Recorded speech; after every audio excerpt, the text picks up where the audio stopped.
All right, let's talk about one of those classic, painful traps for software engineers. You know the one.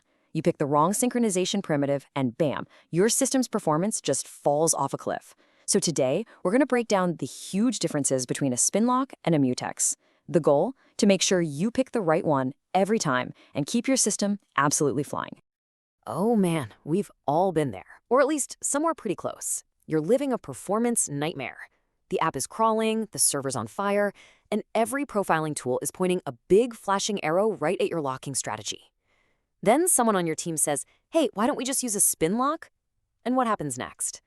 A few minutes later, your beautiful 16-core server is completely pegged at 100% CPU, doing absolutely nothing useful.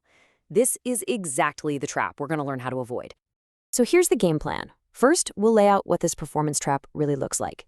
Then, we'll bring in our two main contenders, the Spinlock and the Mutex, and expose some of the hidden dangers that most people miss. From there, we'll build a super simple rulebook for picking the right tool, and I'll even show you how to prove it all works with real diagnostic tools. Finally, we'll wrap it all up with a single most important principle: measure, don't guess.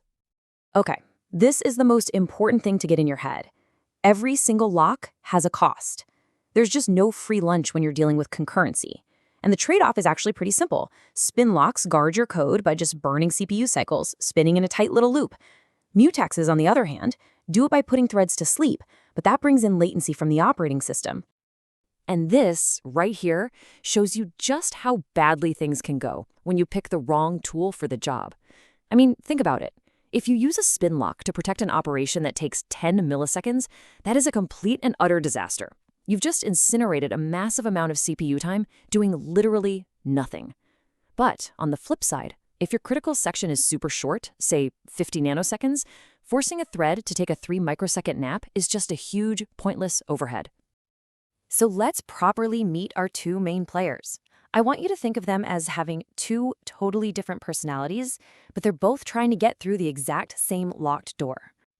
On one side, you've got the impatient spinner. That's our Spinlock. It just sits there in a user space loop, which means it doesn't bother the operating system at all. It just hammers the CPU with a single instruction over and over and over, asking, is it free yet? Is it free yet?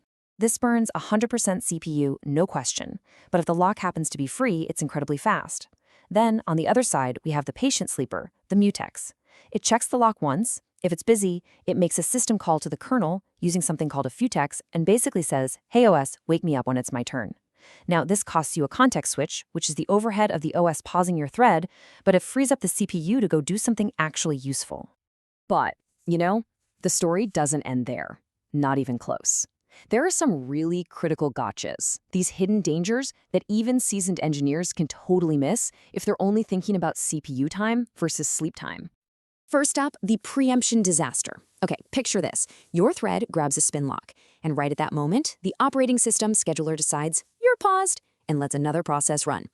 Well, now you've got a huge problem. All your other threads are now stuck, burning 100% of their CPU, spinning on a lock that cannot possibly be released because the one thread holding it isn't even running.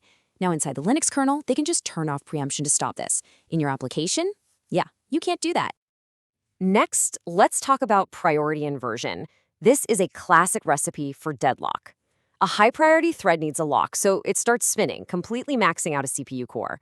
But here's the catch. The lock is helped by a low-priority thread that now never gets a chance to run because that high-priority thread is hogging all the resources. This is precisely why things like priority inheritance or PI mutexes were invented.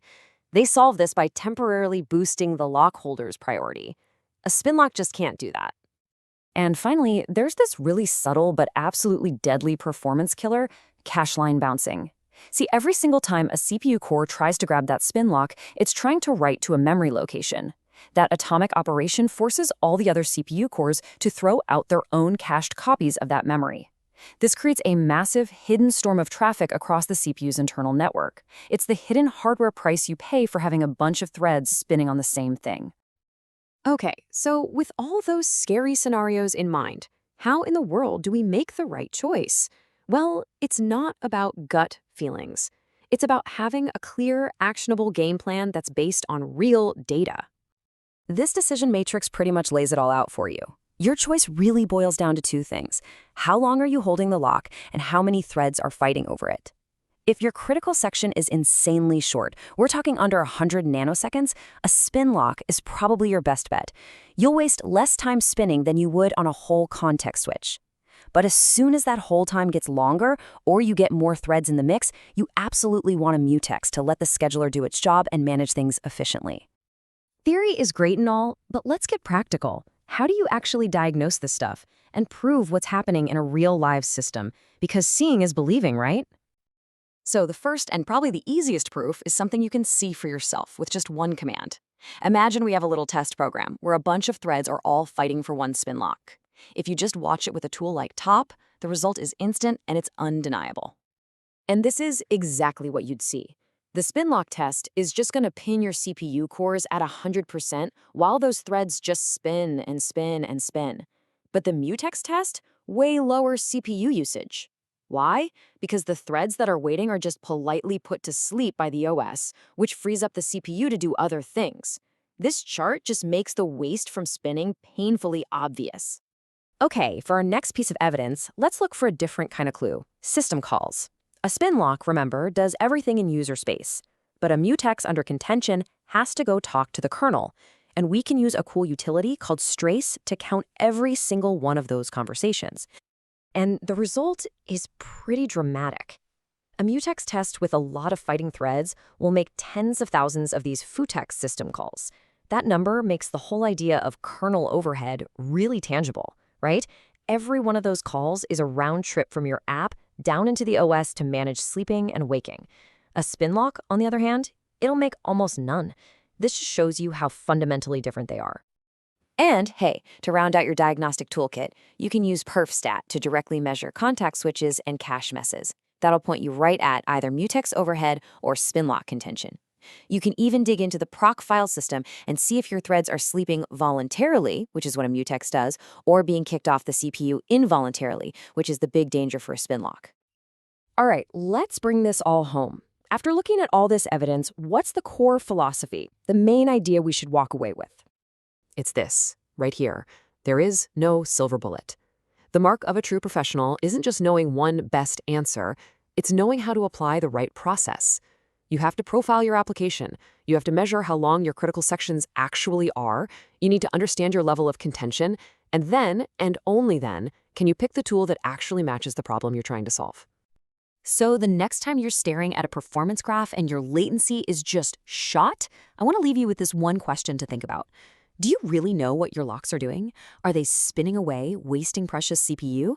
Or are they sleeping and adding all that latency? The difference could be night and day. And now you've got the tools to find out.